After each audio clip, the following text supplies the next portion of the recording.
Hi hello ನಮಸ್ತೆ ಎಲ್ಲರಿಗೂ inform media ಜಗತ್ತು ಚಾನಲಿನ ಮತ್ತೊಂದು ವಿಡಿಯೋಗೆ ಸ್ವಾಗತ ಸುಸ್ವಾಗತ.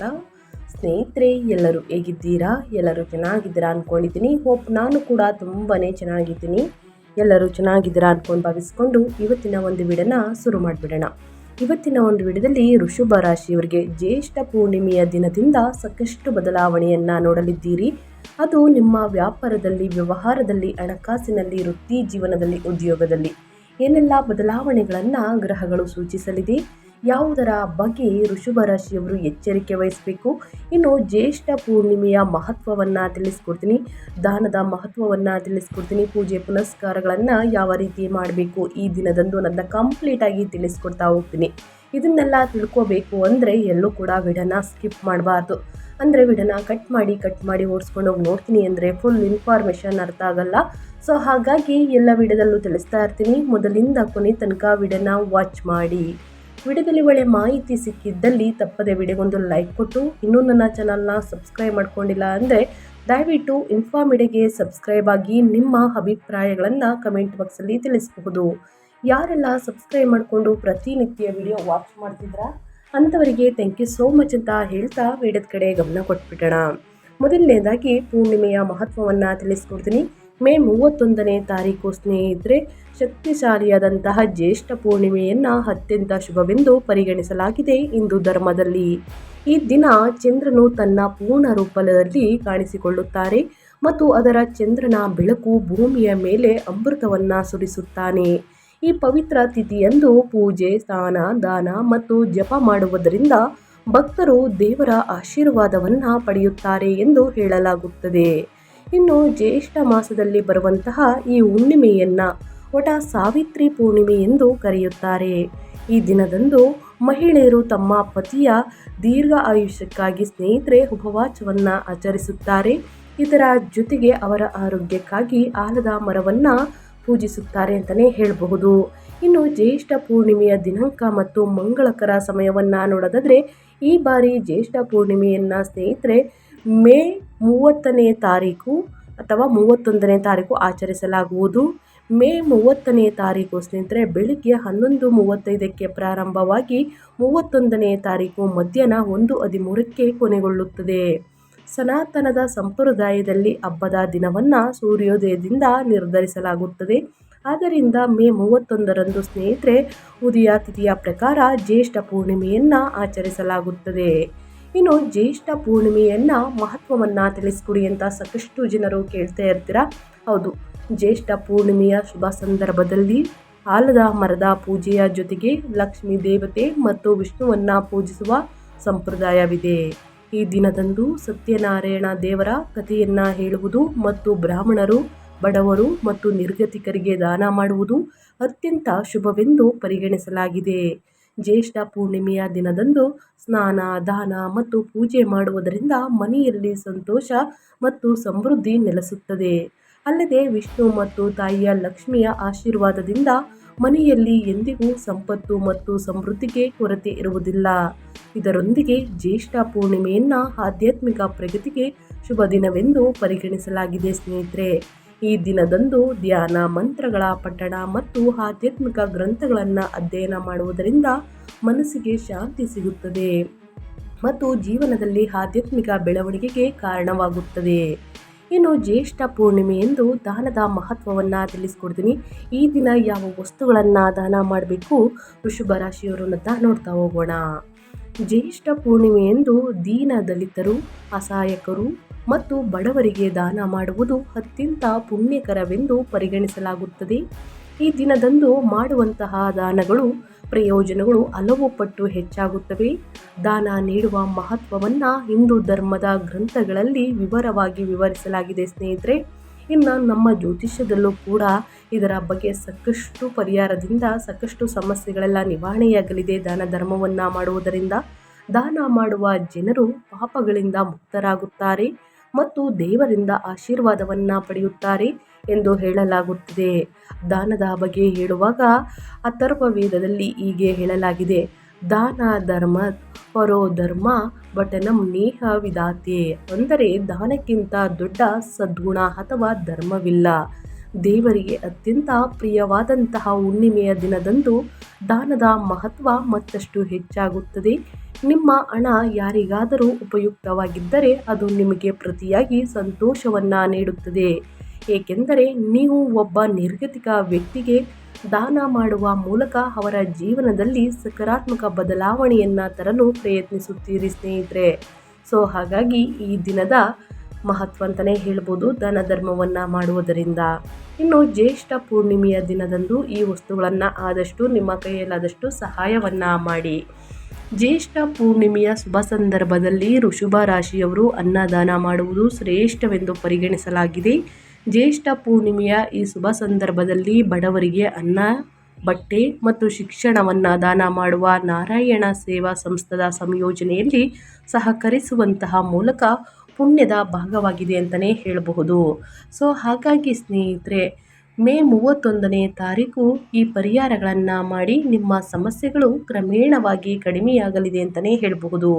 ಇದರ ಜೊತೆಗೆ ವೃಷಭ ರಾಶಿಯವರ ಜೀವನದಲ್ಲಿ ಏನೆಲ್ಲ ಬದಲಾವಣೆಯನ್ನು ಮೇ ಕೊನೆಯ ದಿನದ ನಂತರ ನೋಡಲಿದ್ದೀರಿ, ಯಾವುದರ ಬಗ್ಗೆ ಎಚ್ಚರಿಕೆ ವಹಿಸಬೇಕು ಅನ್ನೋದನ್ನ ಕಂಪ್ಲೀಟಾಗಿ ತಿಳಿಸ್ಕೊಡ್ತೀನಿ ಸ್ನೇಹಿತರೆ. ಇನ್ನೂ ಕೂಡ ವಿಡಿಯೋಗೆ ಲೈಕ್ ಮಾಡ್ದೇ ನೋಡ್ತಿದ್ರೆ ದಯವಿಟ್ಟು ವಿಡಿಯೋಗೊಂದು ಲೈಕ್ ಮಾಡಿ. ಕಮೆಂಟ್ ಬಾಕ್ಸಲ್ಲಿ ಓಂ ನಮಃ ಶಿವಾಯ ಅಂತ ಕಮೆಂಟ್ ಮಾಡಿ, ಓಂ ಶ್ರೀ ಮಹಾಲಕ್ಷ್ಮಿ ನಮಃ ಅಂತ ಕಮೆಂಟ್ ಮಾಡಿ ಸ್ನೇಹಿತರೆ.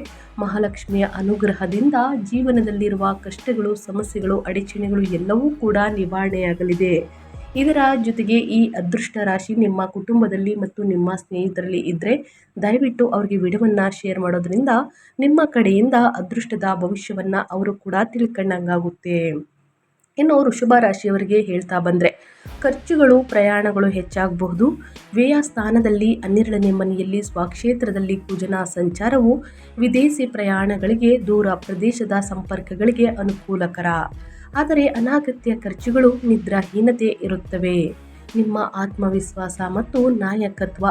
ಜನ್ಮ ರಾಶಿಯಲ್ಲಿ ಸೂರ್ಯ ಬುಧರ ಸಂಯೋಗವು ನಿಮ್ಮ ಮಾತನ್ನು ವೇದವಾಕ್ಯನಾಗಿಸುತ್ತದೆ. ನಿಮ್ಮ ಬುದ್ಧಿ ಮತ್ತೆ ಪ್ರಕಾಶಿಸುತ್ತದೆ ಅಂತಲೇ ಹೇಳಬಹುದು. ಆದರೆ ಆವೇಶವನ್ನು ನಿಯಂತ್ರಿಸಿಕೊಳ್ಬೇಕು ಸ್ನೇಹಿತರೆ. ಯಾಕಂದರೆ ಅದ್ಭುತವಾದಂತಹ ಧನ ಯೋಗವನ್ನು ಮುಂದಿನ ದಿನಗಳಲ್ಲಿ ನೋಡಲಿದ್ದೀರಿ. ಹುಣ್ಣಿಮೆ ಮುಗಿದ ನಂತರ ಲಗ್ನಾಧಿಪತಿಯಾದ ಶುಕ್ರನು ದ್ವಿತೀಯ ಸ್ಥಾನದಲ್ಲಿ ಧನಸ್ಥಾನದಲ್ಲಿ ಲಾಭದ ಅಧಿಪತಿಯಾಗಿರುವಂತಹ ಗುರುವಿನೊಂದಿಗೆ ಸೇರುವುದು ನಿಮ್ಮ ಆರ್ಥಿಕ ಸ್ಥಿತಿಯನ್ನು ಉನ್ನತ ಮಟ್ಟಕ್ಕೆ ಕೊಂಡೊಯ್ಯುತ್ತದೆ. ಒಟ್ಟಾರೆಯಾಗಿ ಹೇಳಬೇಕು ಅಂದರೆ ವೃಷಭ ರಾಶಿಯವರಿಗೆ ಮೇ 31ರ ನಂತರ ಅತ್ಯಂತ ಆಸಕ್ತಿದಾಯಕ ಮಾಸವಾಗಿದೆ. ಮುಂದಿನ ದಿನಗಳು ನಿಮ್ಮ ರಾಶಿಗೆ ಯೋಗಕಾರಕನಾದ ಶನಿ ಲಾಭದ ಸ್ಥಾನದಲ್ಲಿ 11ನೇ ಮನೆಯಲ್ಲಿ ಸ್ಥಿರವಾಗಿರುವುದು ನಿಮಗೆ ಬೆನ್ನೆಲುಬಿದ್ದಂತೆ. ಆದರೆ ಈ ತಿಂಗಳು ನಿಮ್ಮ ಸುತ್ತಲಿನ ಗ್ರಹಗಳ ಚಲನೆಗಳು ನಿಮ್ಮ ದೈನಂದಿನ ಜೀವನವನ್ನು ಸ್ನೇಹಿತರೆ ಒಂದು ರೀತಿಯಾಗಿ ಮತ್ತೊಂದು ರೀತಿಯಾಗಿ ಪ್ರಭಾವಿಸುತ್ತದೆ ಅಂತಲೇ ಹೇಳಬಹುದು. ಮುಖ್ಯವಾಗಿ ಸಪ್ತಮ ವ್ಯಯಾಧಿಪತಿಯಾದ ಕುಜನು 12ನೇ ಮನೆಯಲ್ಲಿ ಕಾಲಿಡುವುದು, ಆ ನಂತರ ಲಗ್ನಾಧಿಪತಿಯಾದ ಶುಕ್ರನು ಧನಸ್ಥಾನಕ್ಕೆ ಹೋಗುವುದು, ಚತುರ್ಥಾಧಿಪತಿಯಾದ ಸೂರ್ಯನು ನಿಮ್ಮ ಜನ್ಮ ರಾಶಿಗೆ ಪ್ರವೇಶಿಸುವುದರಿಂದ ನಿಮ್ಮ ಆಲೋಚನಾ ವಿಧಾನದಲ್ಲಿ, ಆರ್ಥಿಕ ವ್ಯವಹಾರಗಳಲ್ಲಿ ಸ್ಪಷ್ಟವಾದಂತಹ ಬದಲಾವಣೆಗಳು ಕಂಡುಬರುತ್ತದೆ. ವೃಷಭ ರಾಶಿಯವರಿಗೆ ಒಟ್ಟಾರೆಯಾಗಿ ಗ್ರಹಗಳ ಸಂಚಾರ ಮತ್ತು ಗ್ರಹಗಳ ಸ್ಥಾನ ಬದಲಾವಣೆಯಿಂದ ಏನೆಲ್ಲ ಬದಲಾವಣೆಯನ್ನು ನೋಡಲಿದ್ದೀರಿ ಅಂತ ಕಂಪ್ಲೀಟಾಗಿ ತಿಳಿಸ್ಕೊಟ್ಟಿದ್ದೀನಿ ಸ್ನೇಹಿತರೆ. ಇನ್ನು ಮೊದಲನೇದಾಗಿ ಹೇಳೋದಾದರೆ ವಿದ್ಯಾರ್ಥಿಗಳ ಬಗ್ಗೆ. ವಿದ್ಯಾಭ್ಯಾಸದಲ್ಲಿ ಏನೆಲ್ಲ ಬದಲಾವಣೆಗಳು ಕಂಡುಬರಲಿದೆ ವೃಷಭ ರಾಶಿಯ ವಿದ್ಯಾರ್ಥಿಗಳಿಗೆ ಅನ್ನೋದನ್ನ ತಿಳಿಸ್ಕೊಟ್ಬಿಡ್ತೀನಿ ಸ್ನೇಹಿತರೆ. ಹುಣ್ಣಿಮೆ ಮುಗಿದ ನಂತರ ಪಂಚಮಾಧಿಪತಿಯಾದಂತಹ ವಿದ್ಯಾಕಾರಕ ಬುಧನು 12ನೇ ಮನೆಯಲ್ಲಿ ಇರುವುದರಿಂದ ವಿದ್ಯಾರ್ಥಿಗಳಿಗೆ ಸ್ವಲ್ಪ ಏಕಾಗ್ರತೆಯ ಕೊರತೆ ಕಂಡುಬರುತ್ತದೆ. ಓದಿಗಿಂತ ಮನೋರಂಜನೆಗಳ ಕಡೆಗೆ ಮನಸ್ಸು ಹರಿಯುತ್ತದೆ. ಆದರೆ ಹುಣ್ಣಿಮೆ ಮುಗಿದ ನಂತರ ಬುಧನು ಜನ್ಮ ರಾಶಿಗೆ ಬಂದು ಬುಧನಿತ್ಯ ಯೋಗವನ್ನು ಉಂಟು ಮಾಡುವುದರಿಂದ ವಿದ್ಯಾರ್ಥಿಗಳ ಆಲೋಚನಾ ವಿಧಾನದಲ್ಲಿ ಅದ್ಭುತವಾದಂತಹ ಬದಲಾವಣೆ ಬರುತ್ತದೆ. ಸ್ಪರ್ಧಾತ್ಮಕ ಪರೀಕ್ಷೆಗಳಿಗೆ ಸಿದ್ಧರಾಗುತ್ತಿರುವವರಿಗೆ, ಸಾಫ್ಟ್ವೇರ್ ಮತ್ತು ಫೈನಾನ್ಸ್ ಕ್ಷೇತ್ರದ ವಿದ್ಯಾರ್ಥಿಗಳಿಗೆ ತಿಂಗಳ ಅಂತ್ಯದಿಂದ ಅದ್ಭುತವಾದಂತಹ ಯಶಸ್ಸನ್ನು ತಂದುಕೊಡುತ್ತದೆ ಅಂತಲೇ ಹೇಳಬಹುದು. ಕಷ್ಟಪಟ್ಟು ಅಧ್ಯಯನದ ಕಡೆ ಗಮನ ಕೊಟ್ಟಿದ್ದಲ್ಲಿ ಉನ್ನತ ಫಲಿತಾಂಶವನ್ನು ಖಂಡಿತವಾಗಿಯೂ ವೃಷಭ ರಾಶಿಯ ವಿದ್ಯಾರ್ಥಿಗಳು ಗಳಿಸಲಿದ್ದೀರಿ. ಆಸಕ್ತಿಯಿಂದ, ಏಕಾಗ್ರತೆಯಿಂದ, ದೊಡ್ಡವರಿಗೆ ಗೌರವಿಸುತ್ತಾ ಸ್ನೇಹಿತರೆ, ತಂದೆ ತಾಯಿಯ ಮಾತನ್ನು ಪಾಲಿಸುತ್ತಾ ಅಧ್ಯಯನದ ಕಡೆ ಗಮನ ಕೊಡಿ. ಖಂಡಿತವಾಗಿಯೂ ಮುಂದಿನ ದಿನಗಳಲ್ಲಿ ಉನ್ನತ ಅಂಕಗಳನ್ನು ಗಳಿಸಲಿದ್ದೀರಿ. ಇನ್ನು ಮುಂದಿನದಾಗಿ ಹೇಳೋದಾದರೆ ಕೌಟುಂಬಿಕ ಜೀವನ, ಕುಟುಂಬ, ಒಟ್ಟಾರೆಯಾಗಿ ನಿಮ್ಮ ಫ್ಯಾಮಿಲಿ ಅಂದರೆ ಸಂಬಂಧಗಳ ಬಗ್ಗೆ ಹೇಳೋದಾದರೆ ಏನೆಲ್ಲ ಬದಲಾವಣೆಯನ್ನು ವೃಷಭ ರಾಶಿಯವರು ನೋಡಲಿದ್ದೀರಿ ಜ್ಯೇಷ್ಠ ಹುಣ್ಣಿಮೆಯ ದಿನದಿಂದ ಅಥವಾ ಹುಣ್ಣಿಮೆಯ ನಂತರ ಅನ್ನೋದನ್ನ ನೋಡೋದಾದರೆ 12ನೇ ಮನೆಯಲ್ಲಿರುವ ಗ್ರಹಗಳ ಸಂಚಾರದಿಂದಾಗಿ ನೀವು ಸ್ವಲ್ಪ ಏಕಾಂತವನ್ನು ಬಯಸುತ್ತೀರಿ. ಕುಟುಂಬ ಸದಸ್ಯರೊಂದಿಗೆ ಸಮಯ ಕಳೆಯಲು ಸಾಧ್ಯವಾಗುವುದಿಲ್ಲ. ಶುಕ್ರನು ಕುಟುಂಬ ಸ್ಥಾನವಾದಂತಹ 2ನೇ ಮನೆಯಲ್ಲಿ ಗುರುವಿನೊಂದಿಗೆ ಸೇರುವುದರಿಂದ ಕುಟುಂಬದಲ್ಲಿ ಸಂತೋಷ ತುಂಬಿ ತುಳುಕುತ್ತದೆ. ಮನೆಯಲ್ಲಿ ಶುಭ ಕಾರ್ಯಗಳು ನಡೆಯುವಂತಹ ವಾತಾವರಣ ನಿರ್ಮಾಣವಾಗುತ್ತದೆ. ಸುಂದರವಾದ ಬಟ್ಟೆ ಆಭರಣಗಳನ್ನು ಖರೀದಿಸುತ್ತೀರಿ. ನಿಮ್ಮ ಮಾತಿನ ಮಾಧುರ್ಯವು ಸ್ನೇಹಿತರೆ ಕುಟುಂಬದ ಸದಸ್ಯರನ್ನು ಆಕರ್ಷಿಸುತ್ತದೆ. ಆದರೆ ಲಗ್ನದಲ್ಲಿರುವಂತಹ ಸೂರ್ಯನ ಪ್ರಭಾವದಿಂದ ನೀವು ನಿಮ್ಮ ಸಂಗಾತಿಯೊಂದಿಗೆ ಸ್ವಲ್ಪ ಕಠಿಣವಾಗಿ ವರ್ತಿಸುವಂತಹ ಸಾಧ್ಯತೆ ಇದೆ. ಈ ಸಮಯದಲ್ಲಿ ನಿಮ್ಮ ಅಹಂಕಾರವನ್ನು ಬದಿಗಿಟ್ಟರೆ ವೈವಾಹಿಕ ಜೀವನ ಅದ್ಭುತವಾಗಿರುತ್ತದೆ. ನಿಂತು ಹೋಗಿದ್ದಂತಹ ಶುಭ ಕಾರ್ಯಗಳು ಮತ್ತೆ ಪ್ರಾರಂಭಗೊಳ್ಳಲಿದೆ ಅಂತಲೇ ಹೇಳಬಹುದು. ಅವಿವಾಹಿತರಿಗೆ ಜೂನ್ ನಂತರ ಸ್ನೇಹಿತರೆ ಮದುವೆ ಪ್ರಸ್ತಾಪಗಳು ಬರಬಹುದು. ಇನ್ನು ನಿಮ್ಮ ಹೆಲ್ತ್ ಬಗ್ಗೆ ಹೇಳೋದಾದರೆ ನಿಮ್ಮ ಯೋಗಕ್ಷೇಮ ಆರೋಗ್ಯದ ಬಗ್ಗೆ ಹೇಳೋದಾದರೆ ವೃಷಭ ರಾಶಿಯವರು ಹುಣ್ಣಿಮೆಯ ನಂತರ ಏನೆಲ್ಲ ಬದಲಾವಣೆಯನ್ನು ನೋಡಲಿದ್ದೀರಿ ಅಂದರೆ ಈ ತಿಂಗಳು ಹೇಳಬೇಕು ಅಂದರೆ ಆರೋಗ್ಯದ ವಿಚಾರದಲ್ಲಿ ಎಚ್ಚರಿಕೆ ಅಗತ್ಯ. ಯಾಕಂದರೆ ಲಗ್ನಾಧಿಪತಿಯಾದ ಶುಕ್ರನು ಲಗ್ನದಲ್ಲಿ ಇರುವುದರಿಂದ ನಿಮ್ಮ ಆರೋಗ್ಯ ಉತ್ಸಾಹದಿಂದಿದ್ದರೂ ಕೂಡ ವ್ಯಯಾಧಿಪತಿಯಾದ ಕುಜನು 12ನೇ ಮನೆಗೆ ಹೋಗುವುದರಿಂದ ನಿಮ್ಮ ನಿದ್ರಾ ಚಕ್ರ ಸ್ಲೀಪ್ ಸೈಕಲ್ ತೀವ್ರವಾಗಿ ಹದಗೆಡುತ್ತದೆ. ಆ ಕಾರಣ ಆತಂಕ, ಪಾದಗಳಿಗೆ ಸಂಬಂಧಿಸಿದ ನೋವುಗಳು ಅಥವಾ ಸಣ್ಣ ಪುಟ್ಟ ಗಾಯಗಳಾಗುವ ಅಪಾಯವಿದೆ. ಸೂರ್ಯನು ಲಗ್ನಕ್ಕೆ ಪ್ರವೇಶಿಸಿದ ನಂತರ ನಿಮ್ಮಲ್ಲಿ ದೇಹದ ಉಷ್ಣಾಂಶ, ಕಣ್ಣುರಿ ಮತ್ತು ತಲೆನೋವು ಬರುತ್ತದೆ. ಲಗ್ನದಲ್ಲಿರುವ ಸೂರ್ಯನು ರೋಗ ನಿರೋಧಕ ಶಕ್ತಿಯನ್ನು ಹೆಚ್ಚಿಸಿದರೂ ಪಿತ್ತ ದೋಷಗಳನ್ನು ಉಷ್ಣವನ್ನು ಉಂಟು ಮಾಡುತ್ತಾನೆ. ಹಾಗಾಗಿ ಪ್ರಶಾಂತವಾದಂತಹ ನಿದ್ದೆ, ಹೆಚ್ಚಾಗಿ ನೀರನ್ನು ಕುಡಿಯುವುದು ಮತ್ತು ತಂಪಾದ ಆಹಾರ ಪದಾರ್ಥಗಳನ್ನು ಸೇವಿಸುವುದು ಬಹಳ ಅಂದರೆ ಬಹಳ ಮುಖ್ಯ. ನಿಮ್ಮ ಆರೋಗ್ಯ ನಿಮ್ಮ ಕೈಯಲ್ಲೇ ಇರುತ್ತದೆ. ನೀವು ತಿನ್ನುವಂಥ ಆಹಾರ ಪದ್ಧತಿಯನ್ನು ಸ್ವಲ್ಪ ಚೇಂಜಸ್ ಮಾಡಿಕೊಳ್ಳಿ. ತಂಪಾದ ಪದಾರ್ಥಗಳನ್ನು ಸೇವಿಸಿ. ಆದಷ್ಟು ಬಿಸಿಲಿನ ತಾಪಕ್ಕೆ ಮಸಾಲೆ ಭರಿತ ಊಟವನ್ನು ಮತ್ತು ಖಾರದ ಪದಾರ್ಥಗಳನ್ನು ತಿನ್ನುವುದನ್ನು ಕಡಿಮೆ ಮಾಡಿ ಚೆನ್ನಾಗಿ ಹಣ್ಣು ಹಂಪಲುಗಳನ್ನು ತಿನ್ನಿ. ನೀರನ್ನು ಚೆನ್ನಾಗಿ ಕುಡಿಯುವುದರಿಂದ ಉಷ್ಣಾಂಶ ಕಡಿಮೆಯಾಗಲಿದೆ ಅಂತಲೇ ಹೇಳಬಹುದು. ಇನ್ನು ಮೇಯ್ನ್ ಆಗಿ ಹಣಕಾಸಿನ ವಿಚಾರಕ್ಕೆ ಬಂದರೆ ಆರ್ಥಿಕ ಸ್ಥಿತಿ ಮತ್ತು ಧನಲಾಭದ ಬಗ್ಗೆ ಹೇಳೋದಾದರೆ ಮೇ 31ರ ನಂತರ ವೃಷಭ ರಾಶಿಯ ಜನರು ಏನೆಲ್ಲ ಬದಲಾವಣೆಗಳನ್ನು ನೋಡಬಹುದು, ಏನೆಲ್ಲ ಖರೀದಿ ಮಾಡುವಂತಹ ಯೋಗ ಇದೆ ಅನ್ನೋದನ್ನ ನೋಡೋದಾದರೆ 12ನೇ ಮನೆಯಲ್ಲಿ ಸೂರ್ಯ ಮತ್ತು ಕುಜ ಇರುವುದರಿಂದ ಖರ್ಚುಗಳು ಗಗನಕ್ಕೇರುತ್ತದೆ. ಮನೆ ರಿಪೇರಿ, ವಾಹನಗಳಿಗೆ ಅಥವಾ ಪ್ರಯಾಣಗಳಿಗೆ ವಿಪರೀತವಾಗಿ ಹಣ ಖರ್ಚನ್ನು ಮಾಡುತ್ತೀರಿ. ಜೋಬಿನಲ್ಲಿ ಹಣ ಉಳಿಯುವುದೇ ಕಷ್ಟವಾಗಬಹುದು. ಆದರೆ ನಿಮ್ಮ ರಾಶಿಯ ಅಧಿಪತಿ ಶುಕ್ರನು ಧನಸ್ಥಾನವಾದಂತಹ 2ನೇ ಮನೆಯಲ್ಲಿ ಮಿಥುನ ರಾಶಿಗೆ ಪ್ರವೇಶಿಸುವುದು ನಿಮ್ಮ ಆರ್ಥಿಕ ಸಮಸ್ಯೆಗಳಿಗೆ ಬ್ರೇಕ್ ಹಾಕುತ್ತದೆ ಸ್ನೇಹಿತರೆ. ಅಲ್ಲಿ ಆಗಲೇ 8 ಮತ್ತು 11ನೇ ಮನೆಯ ಲಾಭದ ಸ್ಥಾನಾಧಿಪತಿಯಾದಂತಹ ಗುರು ಭಗವಾನ್ ಇದ್ದಾರೆ. ಧನಸ್ಥಾನದಲ್ಲಿ ಈ ಶುಭ ಗ್ರಹಗಳ ಸಂಯೋಗವು ಗುರು ಶುಕ್ರ ಯೋಗ ಅಂತಲೇ ಹೇಳಬಹುದು. ಅದ್ಭುತವಾದಂತಹ ಸಂಪತ್ತನ್ನು ನೀಡುತ್ತದೆ. ಊಹಿಸದ ಮಾರ್ಗಗಳ ಮೂಲಕ ಆದಾಯ ಬರುತ್ತದೆ. ನಿಂತು ಹೋಗಿದ್ದಂತಹ ಹಳೆಯ ಬಾಕಿಗಳು ವಸೂಲಿಯಾಗುತ್ತವೆ. ಉಳಿತಾಯ ಹೆಚ್ಚಾಗುತ್ತದೆ ಅಂತಲೇ ಹೇಳಬಹುದು ಸ್ನೇಹಿತರೆ. ಏನೆಲ್ಲ ಬದಲಾವಣೆಯನ್ನು ನೋಡಲಿದ್ದೀರಿ ವೃಷಭ ರಾಶಿಯವರು ನಿಮ್ಮ ಹಣಕಾಸಿನ ವಿಚಾರದಲ್ಲಿ ನನ್ನ ಕಂಪ್ಲೀಟಾಗಿ ತಿಳಿಸ್ಕೊಟ್ಟಿದ್ದೀನಿ. ವಾಹನ ಖರೀದಿ ಮಾಡುವಂಥ ಕನಸು ನನಸಾಗಲಿದೆ ಮುಂದಿನ ದಿನಗಳಲ್ಲಿ ಜೂನ್ ನಂತರ ಅಂತಲೇ ಹೇಳ್ಬೋದು ಸ್ನೇಹಿತರೆ. ಅನಗತ್ಯ ಖರ್ಚುಗಳನ್ನು ಮಾಡಬೇಡಿ. ಒಂದಷ್ಟು ಉಳಿತಾಯವನ್ನು ಮಾಡಿ ವೃಷಭ ರಾಶಿಯವರು ಅಂತ ಹೇಳ್ತಾ ಸ್ನೇಹಿತರೆ. ಇನ್ನು ಮುಂದಿನದಾಗಿ ಹೇಳೋದಾದರೆ ವ್ಯವಹಾರದ ಬಗ್ಗೆ, ಸ್ವಯಂ ಉದ್ಯೋಗದ ಬಗ್ಗೆ, ನಿಮ್ಮ ವ್ಯಾಪಾರದ ಬಗ್ಗೆ ಏನೆಲ್ಲ ಬದಲಾವಣೆಯನ್ನು ವೃಷಭ ರಾಶಿಯವರು ನೋಡಲಿದ್ದೀರಿ ಅನ್ನೋದನ್ನ ನೋಡ್ತಾ ಹೋಗೋಣ ಬನ್ನಿ. ಸಪ್ತಮಾಧಿಪತಿಯಾದಂತಹ ವ್ಯಾಪಾರಕಾರಕ ಕುಜನು ಸ್ನೇಹಿತರೆ ತಿಂಗಳ ಕೊನೆಯಲ್ಲಿ ಲಾಭದ ಸ್ಥಾನದಲ್ಲಿ ಶನಿಯೊಂದಿಗೆ ಇರುವುದರಿಂದ ಕಷ್ಟಪಟ್ಟು ಲಾಭ ಗಳಿಸುವಿರಿ. ಆದರೆ ಕುಜನ ವ್ಯಯ ಸ್ಥಾನವಾದಂತಹ ಮೇಷಕ್ಕೆ ಹೋಗುವುದರಿಂದ ವ್ಯಾಪಾರದಲ್ಲಿ ಹೂಡಿಕೆಗಳ ವಿಷಯದಲ್ಲಿ ಬಹಳ ಎಚ್ಚರಿಕೆಯಿಂದ ಇರಬೇಕು. ಏಕೆಂದರೆ ವ್ಯಯ ಸ್ಥಾನ ಅಂದರೆ 12ನೇ ಮನೆ ಸ್ನೇಹಿತರೆ. ಸೊ ಹಾಗಾಗಿ ನೀವು ಸಾಕಷ್ಟು ಸಂಪಾದನೆಯನ್ನು ಮಾಡಲಿದ್ದೀರಿ, ಅಷ್ಟೇ ಕೂಡ ಖರ್ಚಾಗಲಿದೆ. ಅನಗತ್ಯ ಪ್ರಯೋಗಗಳನ್ನು ಮಾಡಬೇಡಿ. ಇಂಪೋರ್ಟ್ ಎಕ್ಸ್ಪೋರ್ಟ್ ಬಹುರಾಷ್ಟ್ರೀಯ ಕಂಪನಿಗಳೊಂದಿಗೆ ವ್ಯಾಪಾರ ಮಾಡುವವರಿಗೆ ಈ ಸಮಯ ಲಾಭದಾಯಕವಾಗಿದೆ. ಆದರೆ ಲಗ್ನಾಧಿಪತಿಯಾದ ಶುಕ್ರನು ದ್ವಿತೀಯ ಸ್ಥಾನಕ್ಕೆ ಹೋಗುವುದರಿಂದ ನಿಮ್ಮ ಬ್ರ್ಯಾಂಡ್ ಇಮೇಜ್ ಹೆಚ್ಚಾಗುತ್ತದೆ. ವಾಕ್ಚಾತುರ್ಯದಿಂದ ಹೊಸ ಕ್ಲೈಂಟ್ಗಳನ್ನು ಆಕರ್ಷಿಸುತ್ತೀರಿ. ವ್ಯಾಪಾರ ಪಾಲುದಾರರೊಂದಿಗಿದ್ದಂತಹ ಸಣ್ಣ ಪುಟ್ಟ ಭಿನ್ನಾಭಿಪ್ರಾಯಗಳು ದೂರವಾಗಲಿದೆ ಸ್ನೇಹಿತರೆ. ವೃಷಭ ರಾಶಿಯವರು ವ್ಯಾಪಾರ ವ್ಯವಹಾರದಲ್ಲಿ ಏನೆಲ್ಲ ಬದಲಾವಣೆಯನ್ನು ನೋಡಲಿದ್ದೀರಿ ಅಂತ ಕಂಪ್ಲೀಟಾಗಿ ತಿಳಿಸ್ಕೊಟ್ಟಿದ್ದೀನಿ. ಇನ್ನು ಅದೇ ರೀತಿ ವೃತ್ತಿ ಜೀವನದ ಬಗ್ಗೆ ಹೇಳೋದಾದರೆ ವೃಷಭ ರಾಶಿಯವರಿಗೆ ಹೇಳೋದಾದರೆ ಹುಣ್ಣಿಮೆಯ ನಂತರ ಅಥವಾ ಹುಣ್ಣಿಮೆಯ ದಿನದಿಂದ ನಿಮ್ಮ ರಾಶಿಗೆ ಕರ್ಮ ಅಂದರೆ 10ನೇ ಮನೆ ಮತ್ತು ಭಾಗ್ಯದ ಮನೆ 9ನೇ ಮನೆ ಸ್ಥಾನಾಧಿಪತಿಯಾದಂತಹ ಶನಿ ಲಾಭದ ಸ್ಥಾನದಲ್ಲಿ 11ನೇ ಮನೆಯಲ್ಲಿ ಇರುವುದು ಉದ್ಯೋಗಿಗಳಿಗೆ ಬಲವಾದ ರಕ್ಷಾ ಕವಚದಂತಿದೆ. ತಿಂಗಳ ದ್ವಿತೀಯಾರ್ಧದಿಂದ ಚತುರ್ಥಾಧಿಪತಿಯಾದ ಸೂರ್ಯನು 12ನೇ ಮನೆಯಲ್ಲಿ ಉಚ್ಚ ಸ್ಥಿತಿಯಲ್ಲಿ ಇರುವುದು ಸ್ನೇಹಿತರೆ ಉದ್ಯೋಗ ನಿಮಿತ್ತ ವಿದೇಶಿ ಪ್ರಯಾಣ ಮಾಡುವ ಅವಕಾಶ ಅಥವಾ ದೂರ ಪ್ರದೇಶಗಳಿಗೆ ವರ್ಗಾವಣೆಯಾಗುವಂತಹ ಸೂಚನೆಗಳಿವೆ. ನಿಮ್ಮ ಮೇಲೆ ಕೆಲಸದ ಒತ್ತಡ ಹೆಚ್ಚಿದ್ದರೂ ಅದನ್ನು ಸಮರ್ಥವಾಗಿ ಪೂರ್ಣಗೊಳಿಸುತ್ತೀರಿ. ಇನ್ನು ಸೂರ್ಯ ಮತ್ತು ಬುಧ ನಿಮ್ಮ ಜನ್ಮ ರಾಶಿಗೆ ಲಗ್ನಕ್ಕೆ ಪ್ರವೇಶಿಸುವುದು ನಿಮ್ಮ ಕೆರಿಯರ್ನಲ್ಲಿ ಅತ್ಯಂತ ಅನುಕೂಲಕರವಾದ ಬದಲಾವಣೆ. ಸೂರ್ಯ ನಾಯಕತ್ವ ಕಾರಕ ಅಂತಲೇ ಹೇಳಬಹುದು, ಬುಧ ಬುದ್ಧಿಕಾರಕ.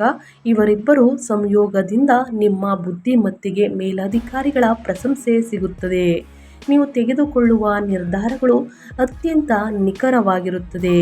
ಆದರೆ ಲಗ್ನದಲ್ಲಿರುವ ಸೂರ್ಯನಿಂದಾಗಿ ನಿಮ್ಮಲ್ಲಿ ಅಧಿಕಾರ ಗರ್ವ ಹೆಚ್ಚಾಗುತ್ತದೆ. ಸಹೋದ್ಯೋಗಿಗಳ ಮೇಲೆ ಪ್ರಾಬಲ್ಯ ಮೆರೆಯದೆ ಹೊಂದಾಣಿಕೆಯಿಂದ ಇದ್ದರೆ ಬಡ್ತಿ ಅಥವಾ ಇಂಕ್ರಿಮೆಂಟ್ಗಳು ಖಂಡಿತ ಬರುತ್ತವೆ ಅಂತಲೇ ಹೇಳಬಹುದು.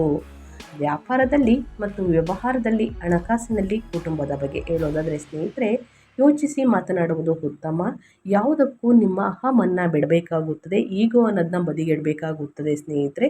ಯೋಚಿಸಿ ಮಾತನಾಡಿ ಅಂತ ಹೇಳ್ತಾ ಇನ್ನು ಸ್ನೇಹಿತರೆ ಹುಣ್ಣಿಮೆ ದಿನ ಪರಿಹಾರವನ್ನು ತಿಳಿಸ್ಕೊಟ್ಟಿದ್ದೀನಿ, ಏನೆಲ್ಲ ದಾನ ಧರ್ಮಗಳನ್ನು ಮಾಡಬೇಕು ಅಂತ.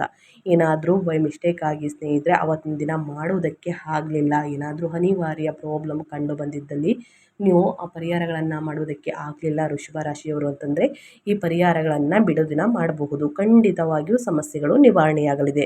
ನನ್ನ ಚಾನಲಲ್ಲಿ ಬರುವಂತಹ ಈ ಸಣ್ಣ ಪುಟ್ಟ ಪರಿಹಾರದಿಂದಲೇ ನಿಮ್ಮ ದೊಡ್ಡ ಸಮಸ್ಯೆಗಳೇ ನಿವಾರಣೆಯಾಗಲಿದೆ.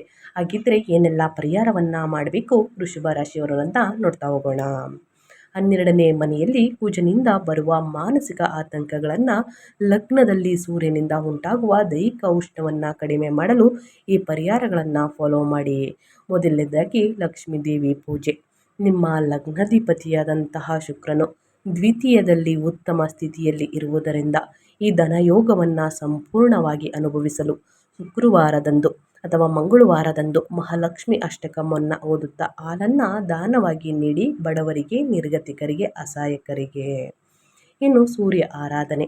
ಲಗ್ನದಲ್ಲಿ ಸೂರ್ಯನ ಉಷ್ಣದ ಪ್ರಭಾವವನ್ನು ಕಡಿಮೆ ಮಾಡಲು ಮತ್ತು ಕೀರ್ತಿಯನ್ನು ಹೆಚ್ಚಿಸಿಕೊಳ್ಳಲು ಪ್ರತಿದಿನ ಬೆಳಿಗ್ಗೆ ಸೂರ್ಯ ಭಗವಾನಿಗೆ ಅಗ್ರ್ಯವನ್ನು ಸಮರ್ಪಿಸಿ. ಅಗ್ರ್ಯವನ್ನು ಅಂದರೆ ನೀರನ್ನು ಸಮರ್ಪಿಸುವುದು. ಆದಿತ್ಯ ಹೃದಯವನ್ನು ಪಠಿಸಿ ಸ್ನೇಹಿತರೆ. ಇನ್ನು ಕುಜದೋಷ ಶಾಂತಿ.